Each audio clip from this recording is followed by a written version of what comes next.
श्रीमात्रे नमः। दधानो मन्दार स्थापक परिपाटीं नकरुचा वहन् दीप्ताशोणाङ्गुलि पटलचाम्बेय कलिकाम् अशोकोल्लासन्नः प्रचुरयतु कामाक्षि चरणः विकासीवासतः समय इवते शर्वदयिते। ததானக மந்தாரக அப்படின்னு சொல்லிட்டு இருக்கிறார். மந்தார புஷ்பம், மந்தார மரத்தில் பூர்க்கக்கூடிய புஷ்பம் அப்படியே பளிர்னு ஒளி வீசக்கூடியதா இருக்கும். அந்த புஷ்பம் எதோட அத கொண்டு வரார், கம்பேர் பண்றார் அப்படின்னு பார்த்தா, ஸ்தபக பரிபாட்டின் நகருச்சா, நகருச்சா நகத்தோட ஒளி, கால் நகங்களின் ஒளி. அந்த காமாட்சியின் கால் நகங்களின் ஒளியானது மந்தார மரத்துல இருக்கக்கூடிய அந்த பூ கொத்து அப்படியே கொத்து கொத்தா பூக்குமாம். அந்த பூங்கொத்து கொத்து கொத்தா பூக்குறது அவ்வளவு பிரகாசமா இருக்கும். அந்த பிரகாசமும் இந்த பிரகாசமும் ஒன்னா இருக்குமோ அப்படின்னு அது வேற. வசந்தீப்தா சோணாங்குலி பட்டல சாம்பேய கலிகாம், அதோட மட்டும் இல்ல அவளோட காலு அது மட்டும் தானா இருக்கு அப்படின்னு பார்த்தா, இன்னும் மருதாணி வேற இருக்கு. மருதாணி இட்டு சக்கச்சவையில கால் நல்லா செகப்பா இருக்கு. செகப்பா இருக்கக்கூடிய கால் மருதாணி. மருதாணின்னா நலங்கு இடுறா மாதிரி லாட்சாரசம், அதனுடைய பூச்சு அப்படிங்கிறார், திரும்ப கொடுக்கிறார். அப்போ அந்த நலங்கு இடுறா மாதிரி இட்டு விரல்கள்லாமும் செவந்து அப்படியே லேசா ரோஸ் கலரா அப்படியே தாமரை பூவோட கலர்ல செவந்து, மருதாணி இடும் பொழுது உண்டான அந்த நலங்குக்கு உண்டான அந்த கலரும் அதுல சேர்ந்து, இதில் உள்ள அந்த மொட்டு ஒளி வீசறா மாதிரியான அந்த நகத்தினுடைய ஒளி எல்லாம் சேரும் பொழுது அந்த விரல்களும் சிவந்து காணப்படுகிறது. அப்படி ஒளி வீசும் பொழுது அது எப்படி இருக்கு அப்படின்னு பார்த்தா, அசோகோல்லாசம் நக, அசோக மரத்தினுடைய இப்ப செண்பக மொட்டுக்களினுடைய ஒளி மாதிரியும் இருக்கு. அசோக மரத்தை இப்ப அசோக மரம் மலரும் பொழுது அது எப்ப எந்த காலத்துல மலரும்? அசோகோல்லாசம் நக விகாசி வாசந்தக, விகாசினா மலர்றது. அசோக மரமானது உல்லாசத்தோட அப்படின்னா சந்தோஷத்தோட விகாசி மலர்கிறது. எதை பார்த்த உடனே மலர்றது? வாசந்தக, வசந்த காலம் வருதுன்னு உடனே அதுக்கு சந்தோஷமாயிடுமா. சந்தோஷமான உடனே இந்த அசோக மரம் சந்தோஷத்துல மலருகிறது. அப்படி சந்தோஷப்பட்டு அது மலரும் பொழுது அப்படி ஒரு பளிர், அது எப்பயுமே ஒரு முகம் சந்தோஷத்தோட மலர்கிறது அப்படின்னும் போது கடமையேன்னு சிரிக்கிறதுக்கும் சிரிப்புலயே பலவிதம் இருக்கு. அந்த மாதிரி மனசுல ஒண்ண வச்சுட்டு வெளியில ஒண்ணு சிரிக்கிறது, மனம் முழுமையாக சிரித்தல், சந்தோஷமாக சிரித்தல், திடீர்னு உண்டாகக்கூடிய உற்சாகத்தில் சிரித்தல், அவ்வளவு ரசங்கள் அதுல காட்டப்படுற மாதிரி அந்த வசந்த காலம் வரும் பொழுது ஏற்படக்கூடிய ஒரு சந்தோஷத்தில் அசோக மரமானது விகசிக்கிறது, பூர்க்கிறது. அப்ப ஒரு ஒளி அதுல வருது. அப்ப எத்தனை இதை காட்டுறார் இவர்? கால் நகங்களினுடைய ஒளியாகப்பட்டது. நலங்கள்லாம் இட்டு தாமரை போல இருக்கிற அந்த கால்ல அதோட சேர்ந்து எல்லாத்தையும் பண்ணும் பொழுது செண்பக மொட்டுக்களோட ஒளி மாதிரியும், அசோக மரம் மலரும் பொழுது உண்டாகக்கூடிய பிரகாசத்தில் ஏற்படக்கூடிய ஒளி மாதிரியும் நமக்கு அந்த பாதமானது, நம்ம இந்த பாதத்தை நம்ம போய் பார்க்கல, பாதம்னு மனசுல வச்சுக்கிறமே தவிர நம்ம கற்பனைக்கு, என் கற்பனைக்கு நான் ஒரு மாதிரி வச்சுட்டு இருப்பேன், உங்க கற்பனைக்கு நீங்கள்லாம் ஆளாளுக்கு ஒரு மாதிரி வச்சுட்டு இருப்பீங்க. ஆனா நமக்கு பட்டுன்னு வசந்த காலத்துல செடியெல்லாம் பூக்கும் பொழுது ஒரு சந்தோஷம். அசோக மரமே நம்ம கிட்ட இல்ல, அந்த அசோக மரத்துக்கிட்டயே அது எப்படி பூக்கிறது அது அப்படிங்கிறது பாக்குறதுக்கு நமக்கு தெரியலன்னா கூட ஒரு செண்பகம் மரம் பூக்கிறதா அப்படின்னு என்ன மந்தார புஷ்பம் பூக்கிறதா, அதெல்லாம் பூக்கும் பொழுது அதை பார்த்து நாம எப்படி சந்தோஷம் அடைகிறோம். அந்த மாதிரியான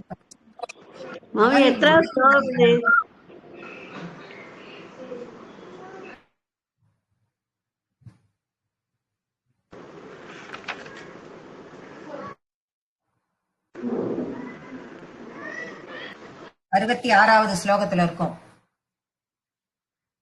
அப்பேற்பட்ட ஒரு சந்தோஷத்தை அது நமக்கு கொடுக்கிறது, இன்பத்தை நமக்கு கொடுக்கிறது. அப்ப சோகம், இந்த அசோக மரம் அப்படின்னு சொல்லும் பொழுது அசோக மரத்தினால் உண்டாகக்கூடிய உல்லாசம்ங்கிறது கூடவே எதை கொடுக்கிறது, கிடைக்கிறது அப்படின்னு பார்த்தா எப்படி என்னத்தை அர்த்தத்தை கொடுக்கறதுன்னு இன்னொரு அர்த்தமும் நம்ம பார்க்கும் பொழுது, காமாட்சி பிரச்சுரையது காமாட்சி சரணகா, காமாட்சியின் சரணத்தை பற்றி கொண்டோமேயானால் அசோக உல்லாசம்னு அதை பிரிங்க. அப்படி பிரிச்சீங்கன்னா சோக அசோக. சோகம் என்பது சோகம், அசோகம் என்பது சோகம் அல்லாத தன்மை. அந்த தன்மை என்னும் உல்லாசத்தை நமக்கு கொடுக்கிறது, அது நமக்கு கிடைக்கிறது. அதுதான் அந்த மலர். அசோகம் என்னும் அசோக புஷ்பத்தினுடைய மலர் அப்படிங்கிறது என்னன்னா ஒரு உல்லாசம், ஒரு சந்தோஷம். வசந்த காலத்தில் பூக்கக்கூடிய பூக்கள் எல்லாம் பார்த்து நம்ம சந்தோஷம் அடைவது போல அம்பாளினுடைய பாதத்தை பிடித்துக் கொண்டால் அசோகம், அதாவது சோகமற்ற ஒரு நிலை நமக்கு கிடைக்கும்.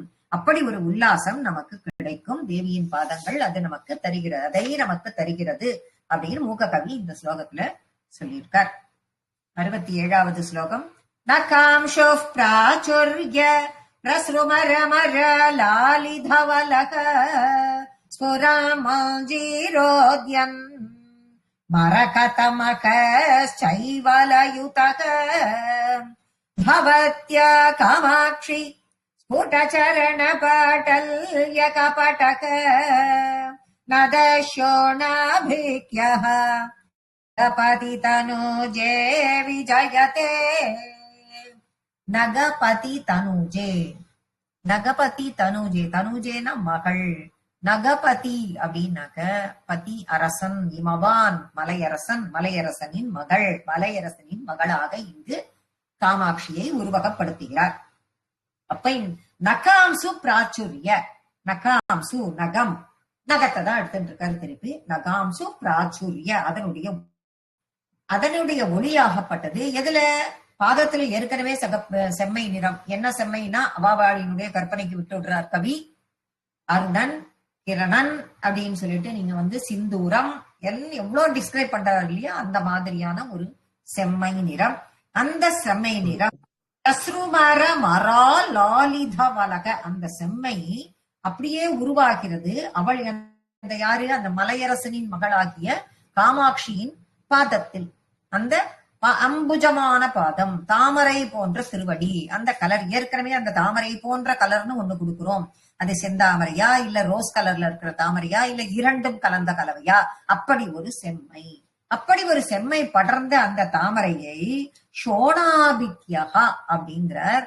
அதுக்கு ஷோண நதம் அப்படின்னு அதுக்கு ஒரு பேர் கொடுக்கிறார். அது என்ன ஷோண நதம் அப்படின்னா, ஷோணா நதி அப்படிங்கிறது ஃபெமினைன் ஜெண்டரம், ஷோண நதம்ங்கிறது மேஸ்குலைனம்.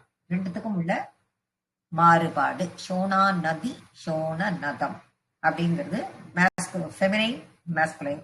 அது கொடுத்திருக்கு. ஏன் அப்படின்னா மேற்கு நோக்கி போயிட்டு இருக்கான் நதி எல்லாம். நதி மேற்கு நோக்கி செல்லும் பொழுது, மேற்கு நோக்கி இந்த இடத்துல மேற்கு நோக்கி பாய்வதால் அது ஷோணாகதி அப்படின்னு சொல்லப்படுகிறது. அதனால அந்த கதியில் அது செல்லக்கூடியதால் அது ஷோணா நதி. அதனால ஷோண நதம் அப்படின்னு இந்த இடத்தில் விളിக்கப்படுகிறது அப்படின்னு இந்த வார்த்தைக்கு அர்த்தம் கொடுக்கிறார் மூக்க கவி.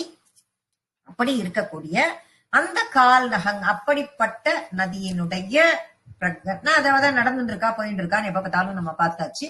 அப்போ அந்த இடத்தில் அவளுடைய கால் நகங்களினுடைய ஒளி எப்படி இருக்கு அப்படின்னு பார்த்தா, அந்த ஒளியாகப்பட்டது எப்படி இருக்கு அப்படின்னு பார்க்கும் பொழுது வெளி தோற்றத்தை தான் நம்மளால பார்க்க முடியும். அதனுடைய வெளி தோற்றத்தை பார்க்க முடியாது.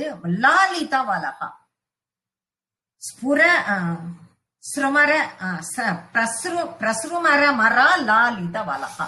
அது எப்படி இருக்கு அப்படின்னு பார்க்கும் பொழுது அந்த ஒளி அன்னப்பறவைகள் அப்படியே அந்த நதி கூட்டத்துல போயிட்டு இருக்கா மாதிரி. நகத்தில் உள்ள ஒளி, நகத்தில் உள்ள ஒளி பளிர்னு வெள்ளை வெளியேர்னு இருக்கு. அந்த வெள்ளை வெளியேர்னு இருக்கிறது பார்த்தா அப்படியே ஒரே அன்ன கூட்டம் போற மாதிரி. வெறும் நதியை மட்டும் அம்பாள் தெரியல நமக்கு, அம்பாளோட பாதம் நமக்கு தெரியல, ஒளி மட்டும் தெரியுது. நதியில தெரியுது வெள்ளை வெளியேர்னு இருக்கு. தூரக்கேந்து நீ பாக்குறேன்னா ஒரு அன்னம் அப்படியே கூட்டம் கூட்டமா போற மாதிரி தெரியுது.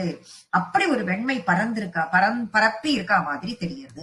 சரி, அடுத்த லைன்ல என்ன கொடுத்திருக்காரு அப்படின்னு பார்த்தா, ஸ்புரன் மஞ்சீரோத்யன். மஞ்சீரம் அப்படின்னா கால் கொலுசு, காலில் போட்டு கொண்டிருக்கிற அந்த கொலுசு. அந்த கொலுசில் இருக்கக்கூடிய மரகத மரகத மணி ஆகப்பட்டது சைவலயுதகா.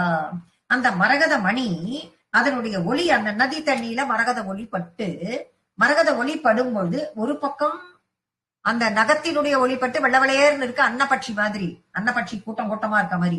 இன்னொரு பக்கம் கொஞ்சம் மேலே ஏறி பார்க்கும்பொழுது காலில் இருக்கிற கொலுசு, அதுல இருக்கிற மரகத மணியில இருந்து வரக்கூடிய ஒளி, அதுவும் அதே வெள்ளவெளேர்னு இருக்கிற அந்த தண்ணியில, அப்ப அன்னக்கூட்டம் மாதிரி இருக்கக்கூடிய அந்த தண்ணியில அதனுடைய ஒளிப்பட பார்த்து அதே தண்ணியில பாசி படிஞ்சா மாதிரி இருக்கு. அதே தண்ணியில பாசி படிந்தால் போல் இருக்கிறது. அப்ப தேவியினுடைய பாதங்கள்ல இருக்கிற அந்த சிகப்பு, பாதம் சிகப்பு, நகம் வெள்ளை, இந்த பக்கம் அந்த கொலுசில் இருந்து வரக்கூடிய அந்த மாணிக்கத்திலிருந்து அந்த மாணிக்க கற்கள்ல இருந்து வரக்கூடிய அந்த சிலம்பில் இருக்கக்கூடிய மரகத மணியிலிருந்து வரக்கூடிய அந்த ஒளியாக்கப்பட்டது பாசி.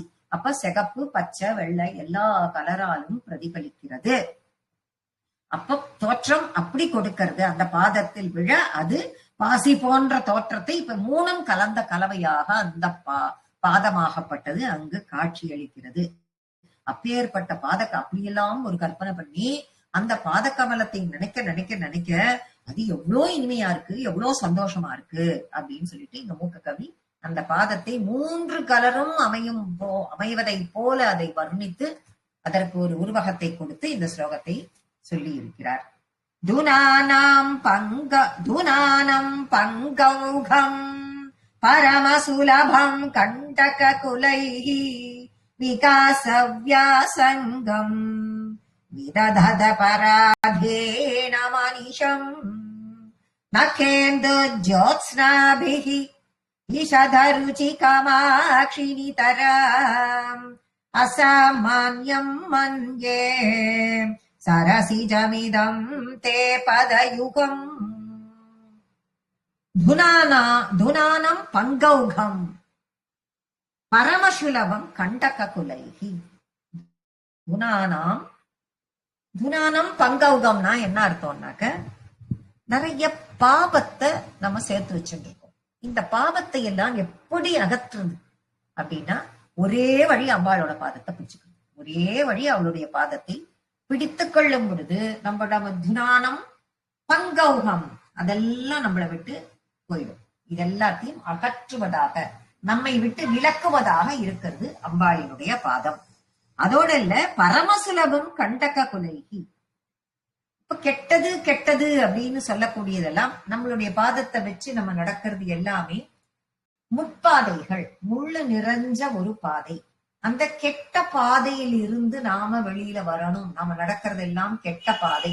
அந்த பாதையிலிருந்து தீயவை என்னும் கெட்ட வழி, அந்த வழியில நம்ம போயிட்டு இருக்கோம், அந்த மார்க்கத்துல போயிட்டு இருக்கோம் அப்படின்னா அதிலிருந்து பரம சுலபம் ஈஸியா நம்ம வெளியில வரணும்னா காமாட்சியோட பாதத்தை நீ பிடிச்சியாண்டா ஈஸியா நீ வந்துட முடியும். அப்போ உன்கிட்ட கெட்டது அப்படிங்கிறது உன் கிட்டக்கையே வராது. உன் வழி பூரா மலர்படுக்கை தான், அப்படிதான் இருக்கும், முட்படுக்கையாக இருக்காது அப்படிங்கிற அர்த்தத்தை கொடுக்கிறது. விகாச வியாசங்கம் விததத பராதீனம் அனிஷம். விகாச வியாசங்கம், வியாசங்கம்னா சங்கம்னா சங்கத்தோட குரூப்பா இருக்கிறது. வியாசங்கம்னா எந்த சங்கமும் இல்லாமல், யாருடைய உதவியும் இல்லாமல்னு அர்த்தம். வேறு எதோட உதவியும் இல்லாமல் விகாசம் தானே மலரக்கூடிய அப்படின்னா, தானேன்னா சுதந்திரமாக மலரக்கூடிய இயல்பை கொண்டது எது அப்படின்னு பார்த்தா, இது கொண்டது எதுன்னா விததத பராதீனம் அனிஷம். அந்த இயல்பை கொண்டது நகங்களெல்லாம் ஒளி வீசக்கூடிய நகேந்து ஜோத்ஸ்னாபிகி. அப்ப நகேந்து நகங்கள் எல்லாம், ஜோத்ஸ்னாபினா ஜோத்ஸ்னா ஒளி, பிரைட் ஒளி அப்படின்னு சொல்லக்கூடிய வார்த்தை எது. அப்படி ஒளி வீசக்கூடிய எதுல, நில ஒளியால் ஒளி வீசக்கூடிய விததத பராதீனம் அனிஷம். அப்ப நில ஒளியால் ஒளி வீசும் பொழுது அந்த நகத்தில பட்டு அது இன்னும் ஒளி வீசும் பொழுது அப்படியே தேவியின் பாதங்களினுடைய உள்ள நகங்கள் இயற்கையா அப்படியே ஒளி கிடைக்கிற மாதிரி, அதே மாதிரி இங்க ரொம்ப ஈஸியா தானே எந்த யாருடைய ஹெல்ப்புமே இல்லாமல் சுதந்திரமாக மலரக்கூடிய இயல்பை நமக்கு கொடுக்கும் எது, அவளுடைய பாதத்தை பிடித்துக் கொண்டோமா பாதம். அப்பேற்பட்ட பாதம் எப்படிப்பட்டது, காமாட்சி நிதராம் அசாமான்யம் அந்நிய. சாமான்யம் இல்ல அப்பேற்பட்ட பாதத்தை நீ பிடிச்சுக்கிறது. அப்பேற்பட்ட பாதத்தை நீ பிடிச்சுக்கிறதுங்கிறதுனா சாமான்யமா? அப்படி ஒரு பக்தி சிரத்தையோட அவளுடைய பாதத்தை நீ பிடிச்சிண்டியானா அது எப்பேற்பட்ட பாதம், சரசிஜம் இதம் தே பதயுகம். அது அதிசய தாமரை கொண்ட பாதம், அதிசயமான ஒரு தாமரை போன்ற ஒரு பாதம். அப்பேற்பட்ட ஒரு பாதத்தை நீ குடிச்சுக்கிறதுங்கிறது அசாமானியம், ரொம்ப சாமானியம் இல்லை, ஈஸி அப்படியெல்லாம் நினைச்சுடுறாதே. அதை நீ பக்தியோட பிடிச்சிட்டியானா அது பரம சுலபம். நீ பக்தியோட, ஸ்ரத்தையோட, வைராகியத்தோட அதை இறுக்கி பிடிச்சிட்டியானா அது பரம சுலபம். உனக்கு முள் மார்க்கத்தை காட்டாது, உனக்கு நல்ல வழியையே உனக்கு காட்டும். உனக்கு பாபம்ங்கிற சேர்த்துக்குள்ள உன்னை புடிச்சு தள்ளாது. அப்படிங்கிறத உனக்கு இயல்பா எல்லாத்தையும் சுலபமாக எந்த வித உதவியும் இன்றி அவள் பாதத்தை பிடிச்சிட்டியானா இத்தனையிலிருந்தும் நீ கரையேறி விடலாம். மூக்க கவி இந்த இடத்துல சொல்லுகிறார். கரீந்திராய திருஹ்யதி அலசகதி லீலாசு விமலைஹி பயோஜைர்மாத்சர்யம் பிரகடயதி காமம் கலயதே பதாம்போஜத்வந்த்வாம் தவ ததபி காமாக்ஷி ஹிருதயோ முனீனாம் சாந்தானாம் கதமனி சமஸ்யை ஸ்பிருஹயதே. கரீந்திராய திருஹ்யதி, கரீந்திராய திருஹ்யதி, கரீந்திரன், கரீந்திரன், கரி இந்திரன். அப்படின்னா யார் அப்படின்னா யானைகளுக்கெல்லாம் தலைவன் யானை. யானைகள் திருஹ்யதி, யானையினுடைய நடை எப்படி இருக்கும்? கம்பீரமா இருக்கும். யானையினுடைய நடையானது கம்பீரமாக இருக்கும். அலச கதி லீலாசு விமலைகி, ஆனா எது தேவியினுடைய பாதம் எப்படி இருக்கும்? யானை மாதிரி இருக்குமா? யானை பாதம் மாதிரி இருக்கா அவளுக்கு? இல்லையே. யானையினுடைய கம்பீரமா நடக்கிறதே அப்படி இருக்கா? யானை கம்பீரமா அது வேக முதுவாக்கா தூக்கி தூக்கி வச்சு நடக்கிறதே அப்படி இருக்கான்னா அதே தேவியினுடைய பாதம் லீலாசு விமலைகி, ரொம்ப சாஃப்டா இருக்கு. அப்பேற்பட்ட ஒரு பாதம் அவளோடது. அந்த தேவியினுடைய பாதங்கள் அவ்வளோ சாஃப்டா இருக்கு, கம்பீரமா. ஆனா அது நடக்கும். எப்படி? சாஃப்டா இருக்கக்கூடிய பாதமும் நடப்பதில் கம்பீரமாக இருக்கும். யானை அப்படி கம்பீரமாக அவ்வளோ பெரிய காலை வச்சுட்டு அது கம்பீரமாக நடந்தாலும் அந்த யானையின் நடையோட அவளுடைய சாஃப்டாக இருக்கக்கூடிய பாதங்கள் நடையில் போட்டி போடும் அப்படிங்கிறார். போட்டி போடும். அப்போ குணத்தால் அவ விமலைகி அப்படின்னா என்ன அர்த்தம்னா குணத்தால் விமலம், மலம் விமலம், மலம்னா அழுக்கு, விமலம்னா தூய்மை. அப்போ குணத்தால் தூய்மையானவளாக இருக்கக்கூடிய அந்த தாமரை பூவோட தாமரைப்பூ பொறாமப்படுறோம். இந்த தாமரைப்பூ என்ன பண்றதா? நாம தான் ரொம்ப தூய்மையானவள். ஏன்னா கரெக்டா அழகா சூரியன் ஒளி வீசும்போது காலங்கார்த்தால பூக்குறது அது. அப்ப எந்தவித அழுக்குமோ இதுவோ தூசியோ எதுவும் அது மேல படிய போறது இல்லை. அதனால தூய்மையானவள் நாம நினைச்சுட்டு இருக்கோம். அந்த தாமரை போன்ற பாதம் நாம தூய்மையா இருக்கோம் நினைச்சிட்டு அது போட்டி போடுறது. பார்த்தால் அவளினுடைய பாதம் குணத்தாலும் எல்லாவற்றாலும் கம்பீர நடையாலும் உயர்வாகவும் தூய்மையாகவும் இருக்கு. பொறாமையா இருக்கு இந்த தாமரை பூக்கு. அப்படி போட்டி, அப்படி ஒரு போட்டி. பொறாமை அதனுடைய குணத்தால பொறாமை. யானைக்கும் ஐயோ நாம கம்பீரமா நடக்கிறோம்னு பார்த்தா இவ்வளவு மெலிசா காலை வச்சு இவ கம்பீரமா நடக்கிறாளே, நாம சுத்தமா தூய்மையா இருப்போம்னு பார்த்தா இவ்வளவு சுத்தமான தூய்மையான குணத்தை உடையவளா இருக்காளேன்னு யானைக்கும் தாமரைக்கும் பொறாமை ஏற்படுகிறது, போட்டி ஏற்படுகிறது.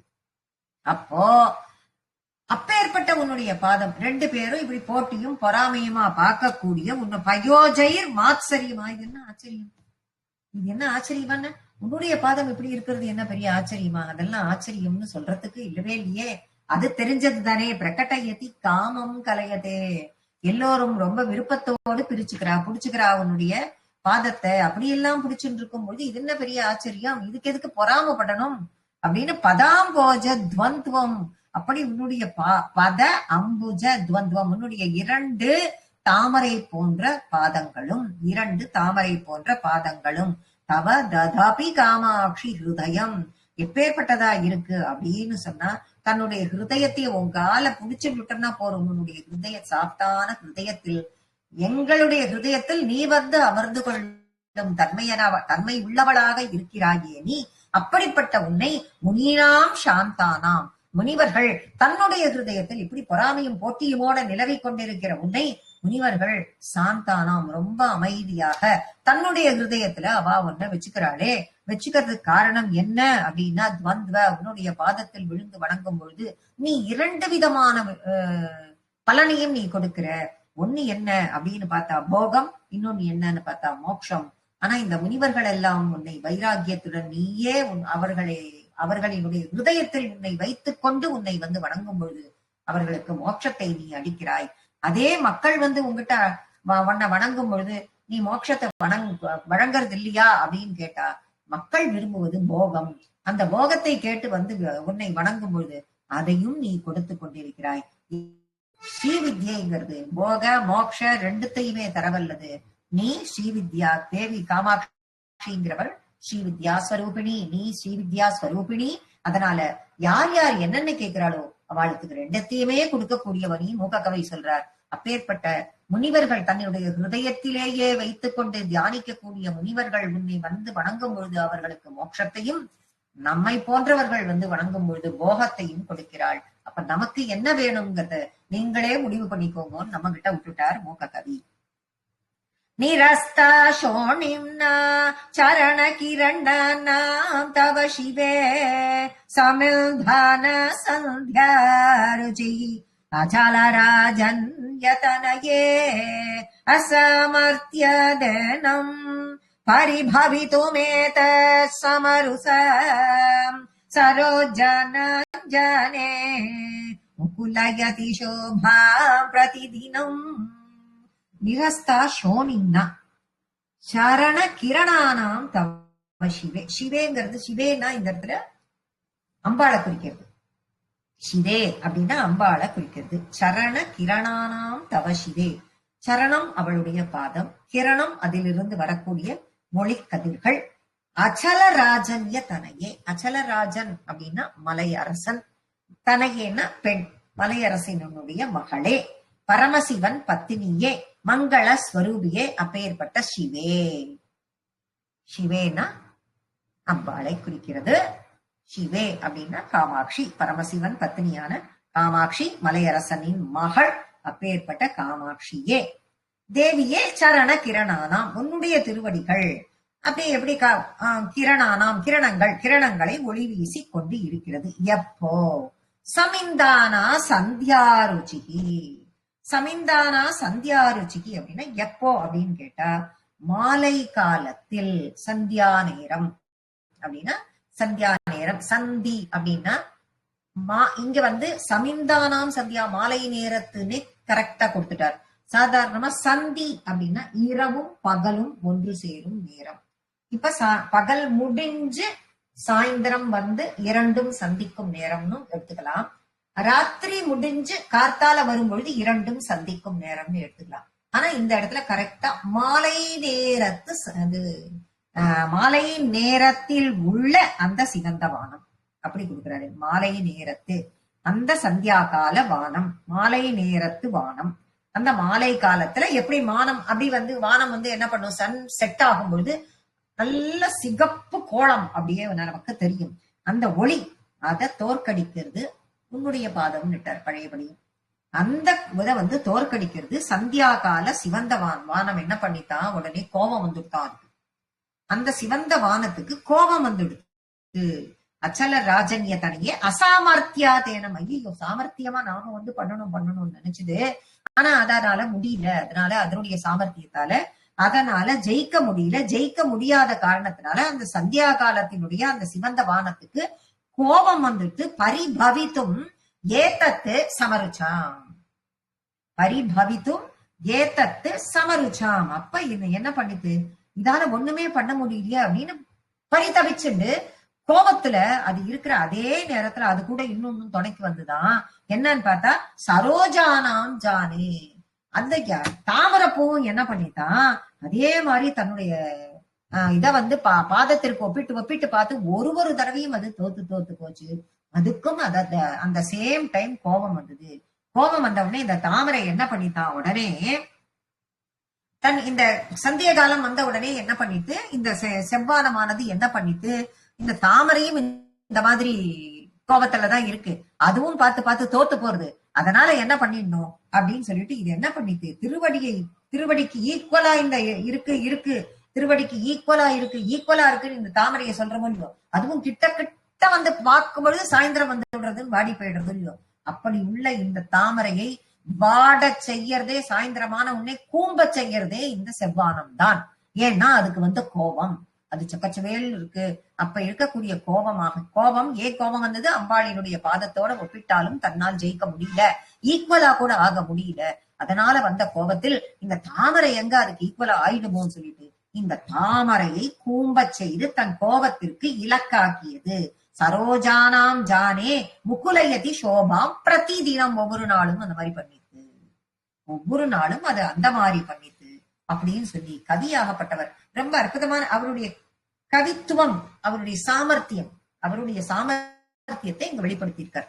இப்படி எல்லாம் இப்படி ஓஹோ இது தினம் தாமரை எப்படி கூம்புறது சாயந்தரமானா, கார்த்தாலையானா விடியறது சாயந்தரமானா இப்படிங்கிறத வச்சு அதை அப்படியே கற்பனை பண்ணி, ஓ செவ்வானம் வந்து இதுக்கு ஈக்குவலா வர முடியலன்னே அதோட கோபத்தை காட்டுறதுக்கு தான் இவர் தாமரையை கூம்ப செய்கிறார் அப்படின்னு இவராகவே அதற்கு ஒரு கவிங்கிறவர் எப்படி ஒரு உவமையை ரொம்ப அழகாக பிரதிபலிக்க முடியும் அந்த இடத்துலன்னு சொல்லி காமிச்சு மூக்க கவி இந்த இடத்துல இத மாதிரி கொண்டு இதை முடிச்சிருக்கார்.